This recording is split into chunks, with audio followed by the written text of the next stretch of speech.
Anganwadi workers and helpers അസോസിയേഷന്റെ നേതൃത്വത്തിൽ വിവിധ ആവശ്യങ്ങൾ ഉന്നയിച്ചുകൊണ്ട് കണ്ണൂർ ജില്ലാ വനിതാ ശിശുവികസന വകുപ്പ് ഓഫീസിലേക്ക് മാർച്ച് നടത്തി. CITU ജില്ലാ ജനറൽ സെക്രട്ടറി കെ മനോഹരൻ പരിപാടി ഉദ്ഘാടനം ചെയ്തു.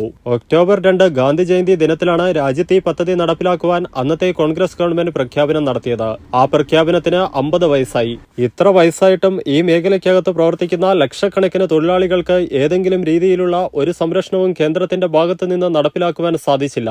കേന്ദ്രത്തിൽ ഇപ്പോൾ ഭരിക്കുന്ന ഗവൺമെന്റും ഈ തൊഴിലാളികളെ ജീവനക്കാരായ തൊഴിലാളികളായി അംഗീകരിക്കുവാൻ തയ്യാറുമല്ല. ഇവരെ തൊഴിലാളികളായി അംഗീകരിക്കുവാൻ സുപ്രീം കോടതി വരെ പറഞ്ഞിട്ടും അതിന് തയ്യാറായില്ല. കെ മനോഹരൻ പറഞ്ഞു. പോഷൻ ട്രാക്കിലെ അപാകതകൾ പരിഹരിക്കുക, പ്രവർത്തന സജ്ജമായ ഫോൺ നൽകുക, മേലുദ്യോഗസ്ഥരുടെ പീഡനം അവസാനിപ്പിക്കുക, ഗുണഭോക്താക്കൾക്ക് കൃത്യമായി പോഷകാഹാരം നൽകുവാനുള്ള സംവിധാനം ഉണ്ടാക്കുക, ജീവനക്കാരെ കേന്ദ്ര സർക്കാർ തൊഴിലാളികളായി അംഗീകരിക്കുക, ICDS പദ്ധതി ഇല്ലാതാക്കാനുള്ള കേന്ദ്ര നീക്കം ഉപേക്ഷിക്കുക, EKYC FRS നിർബന്ധമാക്കാതിരിക്കുക, ഇൻസെന്റ് കൃത്യമായി നൽകുക തുടങ്ങിയ 8 ആവശ്യങ്ങൾ ഉന്നയിച്ചാണ് ജില്ലാ വനിതാ ശിശുവികസന വകുപ്പ് ഓഫീസിലേക്ക് മാർച്ച് നടത്തിയത്. Anganwadi workers and helpers association ജില്ലാ സെക്രട്ടറി KV ഭവാനി സ്വാഗതം പറഞ്ഞു. ശ്രീജ K അധ്യക്ഷത വഹിച്ചു. CITU ജില്ലാ secretary K Ashokan, Anitha MM തുടങ്ങിയവർ സംസാരിച്ചു. പ്രസന്ന T നന്ദിയും പറഞ്ഞു.